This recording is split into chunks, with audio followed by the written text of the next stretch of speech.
ఆఖరిసారిగా అడుగుతున్నాను, వస్తావా రావా? రాను రాను అంటే ఎందుకు అబ్బాయి అంత అడుగుతావు? నా స్థానంలో మీ కొడుకే ఉంటే ఇదే మాట అనగలరా? ఈ మాట అనిపించుకునే స్థితికి నా కొడుకు ఎప్పుడూ రాడు. వచ్చినా మీరు రానివారు. కోడలి సంపాదన మీద ఆధారపడ్డ మీకు అభిమానాలు అవమానాలు ఏమంటున్నావు? అసలు ఇంతకీ నువ్వు చెప్పదలుచుకున్నది ఏమిటి? ఈ స్వార్థం కోసం కూడే సంసారం పాడు చేయొద్దు. ఎవరి స్వార్థం కోసం ఎవరేం చేశారో అందరికీ తెలుసు. నిన్ను పెళ్లి చేసుకోవడంలో కూడా నా స్వార్థం ఉందంటావా? త్యాగమే ఉందనుకుంటున్నారా? ఇలాంటి పెళ్లిళ్ళు చేసుకుంటే సంఘం, దేశం, ప్రజలు, పత్రికలు వేనోడ పొగుడతారు, సంఘ సంస్కర్త అంటారు, ఆదర్శమూర్తి అంటారు అనుకున్నారు. అది స్వార్థం కాదా? చచ్చేదానికి తాళి కడితే అది చచ్చిన తర్వాత కోరుకున్నాన్ని పెళ్లి చేసుకోవచ్చు అనుకున్నారు. అది స్వార్థం కాదా? కట్టుకున్న పెళ్ళాన్ని చీర నెక్కేసుకుంటేనే నచ్చిన మనిషి తన వాళ్ళకి సగం మర్యాదలు చేశారు. అది స్వార్థం కాదా? అవును, ఇదంతా నా స్వార్థం కోసం చేశాను. కానీ నువ్వు నాతో చెప్పిన మాటలు ఏం నిలబెట్టుకున్నావు?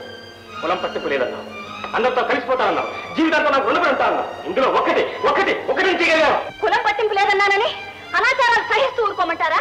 అందరితో కలిసి ఉంటానన్నానని అలా మనుషుల మధ్య పడేస్తారా? జీవితాంతం మీకు రుణపడి ఉంటానన్నానని జీవితాంతం మీ ప్రియులతో తిరుగుతుంటే చూస్తూ ఊరుకోమంటారా? నిజమే, ఆ రోజులు వేరు, ఈ రోజులు వేరు. ఏరు దాచాను, ఇక నీకు తెప్పదెబ్బనే ఉంది. ఆరోగ్యం చక్కబడి సుమంగళమై తల్లివి కూడా అయ్యా. డిగ్రీ సంపాదించుకుని ఉద్యోగం చేస్తున్నావు. ఈ రోజు నువ్వు సర్వస్వతంత్రాలు. నీకెవరితోటి ఏమీ పని లేదు. నిజమే, అవన్నీ నిజమే. ఇప్పుడు నాకెవరితోటి పని లేదు. ఏమంటారు? తెగించిన వాళ్ళని ఆ దేవుడు కూడా ఏం చేయలేడు. ఆ సంగతి తెలిసి కూడా ఎందుకు వచ్చారు? తెగతెంపుల కోసమా?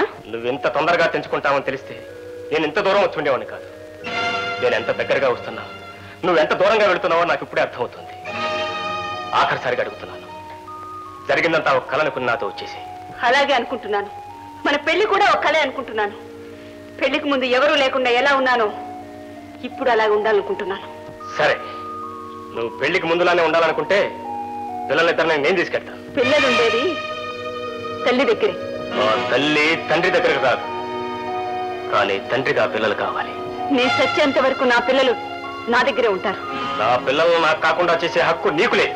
పిల్లల్ని తల్లి నుంచి వేరు చేసే హక్కు మీకు లేదు. వేరు చేయడం లేదు, తల్లిని కూడా రమ్మంటున్నాను. గొర్రె కసాయివాడిని కత్తి ఎత్తే వరకే నమ్ముతుంది. అరుణ, మర్యాదగా నా పిల్లలు నాతో పంపిస్తావా లేదా? బెదిరించి తీసుకెళ్తారా? కాదు, ఎదిరించి తీసుకెళ్తాను. ఓహో, కోర్టుకు ఎక్కుతారన్నమాట. కోర్టులు ఎక్కడమా? నీలాంటి పిల్లల్ని చేసుకున్నందుకు కొండలు ఎక్కాల్సి వస్తుంది. సన్యాసం చేస్తారు. నా బిడ్డలు ఎలా దక్కించుకోవాలి నాకు బాగా తెలుసు. మీద ప్రమాణం చేసి, దేవుని మీద ప్రమాణం చేసి అంతా నిజమే చెప్తాను. అంతా నిజమే చెప్తాను. అబద్ధం చెప్పను. అబద్ధం చెప్పను.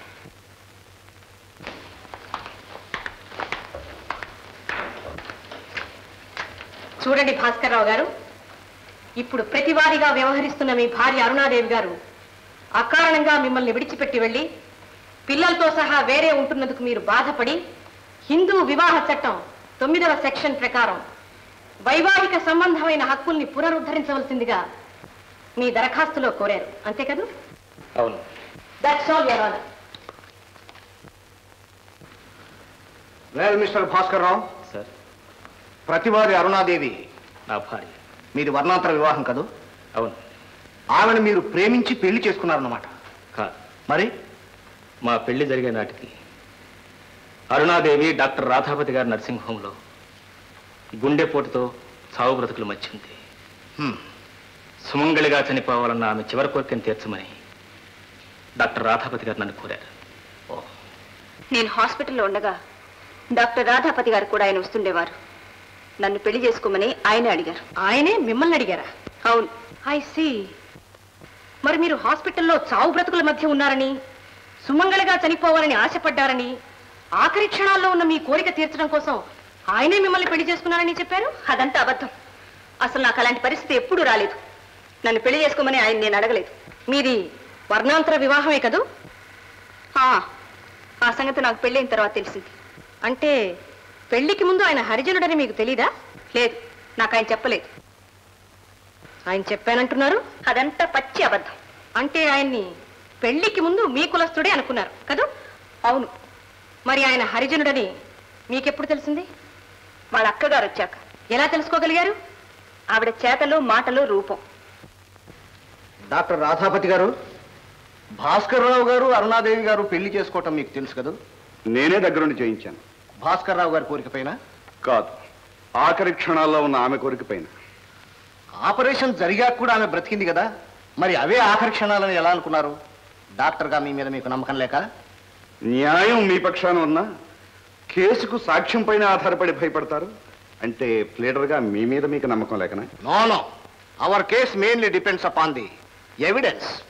Of course, our case also mainly depends upon the condition of the patient. It's all right. It's all right. Bhaskar Rao garu తన కులం గురించి చెప్పలేదని అరుణాదేవి గారు అంటున్నారు. నిజమే కదా? అంతా నిజమే చెప్తానని ప్రమాణం చేసిన దగ్గర నుంచి ఆవిడ చెప్పినవన్నీ అబద్ధాలే. అబద్ధాలని మీరెలా చెప్పగలరు? నిజం నాకు తెలుసు కనుక. భాస్కర్రావు కులం గురించి ఆమె నాతో చెప్పింది. ఆవిడకి ఏమీ పట్టింపలేదను. పైగా వాళ్ళ అత్తయ్యను మామయ్యను కూడా ఒప్పించి పెళ్లికి తీసుకురమ్మని. అంటే సీతాపతి గారికి జగదాంబ గారికి ఈ విషయం మీరు చెప్పారన్నమాట. శివశివ, పచ్చి అబద్ధం. యథార్థవాది లోక విరోధి అని చెప్పేసి అంటూ ఉంటారు. అయినప్పటికీ నీ కూడా నువ్వు కోర్టులో మాత్రం నిజం చెప్పేస్తూ ఉంటాను. అమ్మా, ఈ సంగతి నాకు ఎంత మాత్రమూ చెప్పలేదు. మరి మీరు పెళ్లికి ఎందుకు వెళ్ళలేదు? ఇష్టం లేక. ఇష్టం లేకపోవడానికి కూడా కారణం ఉండాలిగా.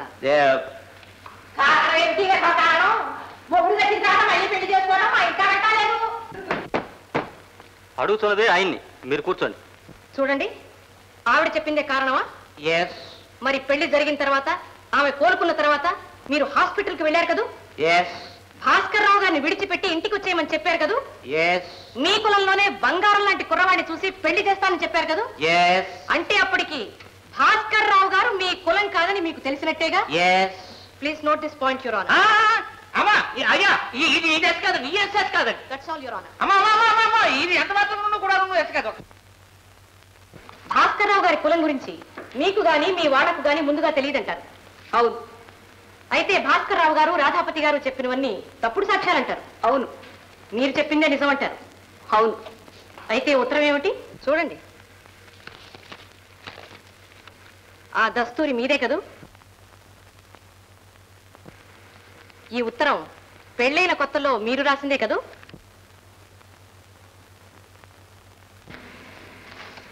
యువర్ ఆనర్, ప్రతివాడి పెళ్ళైన కొత్తల్లోనే విశాఖపట్నంలో ఉన్న కరుణ సమాజం మహర్షి గారికి రాసిన ఉత్తరం ఇది. భాస్కర్ రావు గారి కులం తనకు పెళ్లికి ముందే తెలుసునని, ఆయన దేవుడు కనుక కులాలకు అతీతుడని, ఆయన చేసిన త్యాగం ప్రపంచంలో ఏ మనిషి చేయలేడని ఆమె స్వహస్తాలతో రాసిన ఉత్తరం ఇది. ఎక్స్క్యూజ్ మీ యువర్ ఆనర్, ఇది ఆమె దస్తూరియే కావచ్చు, కానీ భాస్కర్ రావు గారు ప్రతివాదిని బలవంత పెట్టి రాయించిన ఉత్తరం అది. ఎస్ యువర్ ఆనర్, ఉత్తరం బలవంతంగా రాయించారా, ఇష్టంతో రాశారా అనేది కాదు కోర్టు వారు గమనించవలసింది. ఇష్టంతో రాసినా అయిష్టంతో రాసినా భాస్కర్ రావు గారి కులం తన కులం ఒకటి కాదన్న విషయం అరుణాదేవి గారికి ఈ ఉత్తరం రాసే నాటికే తెలుసు. ఈ ఉత్తరం రాసిన తర్వాత కూడా చాలా కాలం సుఖంగా కాపురం చేశామని ఆమె అభియోగంలోనే ఉంది. సో యువర్ ఆనర్, దీన్ని బట్టి భాస్కర్ రావు గారి కులం అరుణాదేవి గారికి ముందే తెలుసునని ఆయన చెప్పారని కోర్టు వారు నమ్మగలరని నా మనవి. ఈ కేసు డిసెంబర్ 20వ తేదీకి తిరిగి వాయిదా వేయడమైంది. మీరు ఆయన్ని విడిచిపెట్టి రావడానికి రెండవ అభియోగం తిట్టి కొట్టి బాధించారని కదా? అవునండి. తిట్టడం కొట్టడం ఎప్పటి నుంచి ఆరంభమైంది? వాళ్ళ అక్కగారు మా ఇంటికి వచ్చినప్పటి నుంచి. ఆమె ఎప్పుడు వచ్చింది? మా పాప పుట్టినప్పుడు. ఓహో, ఆయన వచ్చినప్పటి నుంచి ఆయనలో మార్పు వచ్చిందనమాట. అవును. సాయంకాలం ఆఫీస్ నుంచి వచ్చేసరికి లేనిపోనివి చెప్పి నన్ను తిట్టించేది. ఆవిడేం చెప్పి ఆయన నమ్మేవారు. ఆయన ఉన్నంత కాలాన్ని కొట్టారా? వెళ్ళాక కూడా. వెళ్ళాక పరిస్థితులు చక్కబడలేదా? లేదు. ఆ తర్వాతనే ఆయన మరో రూపం బయటపడింది. ఏమిటది? ఆయనకి చాలా మంది ఆడవాళ్లతో సంబంధాలున్నాయి. ఎవరెవరు?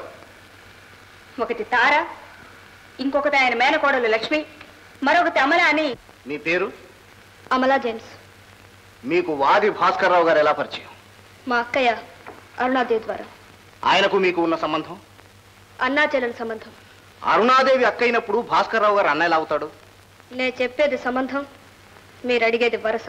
ఓహో, మీ అక్కయ్య గారు ఆయన్ని విడిచిపెట్టి వెళ్ళిపోయిన తర్వాత కూడా మీరు భాస్కర్ రావు గారింటికి వెళ్ళడం రావడంలో మీ ఉద్దేశం? ఆయన మంచితనం, నా కృతజ్ఞత. ఎందుకని?